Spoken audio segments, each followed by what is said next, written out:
lastly, we have discussed quadratic equation, its introduction, and the standard form of quadratic equation, and how to solve the quadratic equation using its different methodology. And I have already told you about three methods, that is factorization, and by using quadratic formula, and by using the completing square method.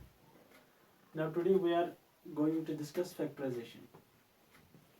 तो factorisation में हम सबसे पहले इसके एक example लेते हैं. Example के जरिए से मैं आपको समझाता हूँ कि फैक्टराइजेशन मेथड कैसे अप्लाई किया जाता है.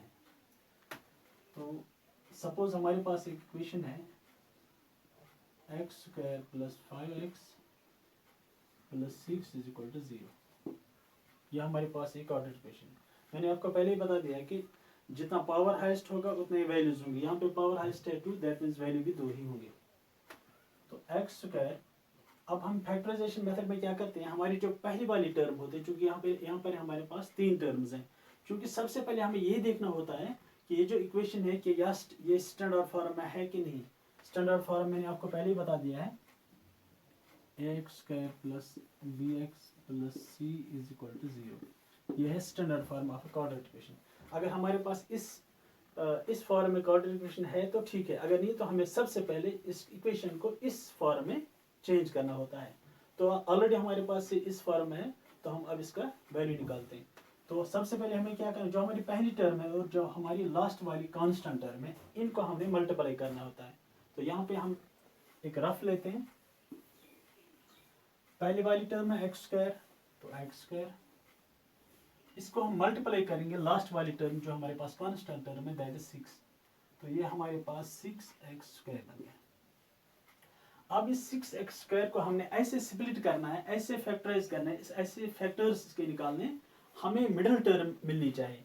चाहे हमें ऐड करना पड़े इन दो फैक्टर्स को, चाहे हमें इनको सब्ट्रैक्ट करना पड़े. तो हम क्या करेंगे, x स्क्वायर को जब हम x into x, that is x square, तो हमारे पास x और x आ गया. अब 6 को हम फैक्टर्स निकालेंगे. 2 3s are 6, 3 1s are 3. यानी कि हमारे पास दो फैक्टर्स हैं 2 and 3. अगर हम 2 and 3 को आपस में मल्टीप्लाई करेंगे, 2 3s are 6. अगर हम यहाँ पे x है 2x, अगर हम मान लेते हैं 6x है, 6x स्क्वायर, ये 2x into 3x means 6x square. अब अगर हम 2 प्लस 3, 2x प्लस 3x करेंगे, 2x plus 3x, that is 6x, that is 5x. तो जो मिडिल टर्म हमारे पास 5x है, जब हमने इन दो फैक्टर्स को आपस में ऐड किया तो हमें 5x मिलता है.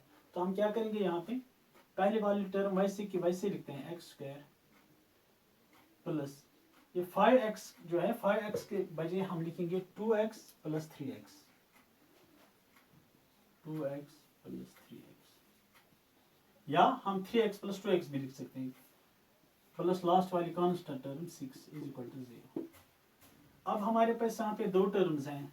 यहाँ पे हम इन दो टर्म्स में हमारे कॉमन क्या है, कॉमन हमारे पास x है, तो हम x को बाहर निकालेंगे. यहाँ पे x रहेगा, x into x means x square, plus यहाँ पे x ऑलरेडी है, तो यहाँ पे अब 2 रहता है हमारे, तो x प्लस 2. और ये 3x प्लस 6 है, यहाँ पे कॉमन क्या है, हमें कॉमन यहाँ पे हमें 3 मिलेगा, क्योंकि 3 के टेबल में 6 भी आता है. तो हम प्लस 3 लिखेंगे यहाँ पे, और यहाँ पे x है, इसको हम यहाँ पे लिखेंगे, प्लस वैसा का वैसा है, 3 2s are 6, यहाँ पे 2 लिखेंगे, इज इक्वल टू 0. अब यहाँ पे भी x प्लस 2 और यहाँ पे भी x प्लस 2, हम x प्लस 2 को कॉमन लेते हैं, और हमारे पास अब क्या रहता है, x और प्लस 3 इज इक्वल टू 0. अब हमारे पास या तो x plus 2 is equal to 0, comma x plus 3 is equal to 0. अब x इज इक्वल टू ये प्लस 2 जो है, जब यहाँ पे ये आप इस पे चेंज करेगा, इक्वल साइन के उस साइड में जाएगा तो -2 बनेगा, कामा यहाँ पे 3 जो है वहाँ पे जाएगा तो x से -3 बनेगा, -3. तो x is equal to -2, x is equal to -3. ये हमारे पास दो सोल्यूशन निकल गई इस इक्वेशन के, क्योंकि हाईएस्ट पावर 2 है, वैल्यूज भी यहाँ पे 2 निकले. अब हमने देखना है हम अब चेक करेंगे कि क्या वाकई ये -2 या -3 जो x का वैल्यू हमने निकाला ये इस इक्वेशन को सेटिस्फाई कर पाएंगे या नहीं।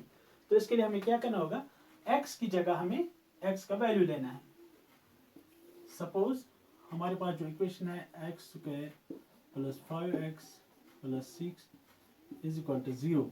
x की जगह हम x का वैल्यू लेंगे, सपोज -2 हम लेंगे या -3 हम लेंगे, -3। चलो -3 लेते हैं, -3² + 5 इंटू x की जगह x का value -3 + 6 = 0। -² means +3 3s are 9, plus minus plus means minus, 5 3s are 15, plus 6 = 0. 9 plus 6 is 15, 15 minus 15 = 0. 15 minus 15 = 0, 0 = 0। इसका मतलब है जब हम अगर हमें यहाँ पे भी यानी left hand side = right hand side, जब हमें यहाँ पे भी 0 निकलता है इसका मतलब है हमें हमारी जो वैल्यूज हैं ये इस इक्वेशन को सेटिस्फाई कर पाते हैं। तो इसी तरह से अब इसका दूसरा वैल्यू भी खुद निकाल सकते हैं। That is all. इंशाल्लाह जो इसके बाद इसके कुछ कॉम्प्लेक्स प्रॉब्लम्स भी आते हैं वो हम कल देखते हैं।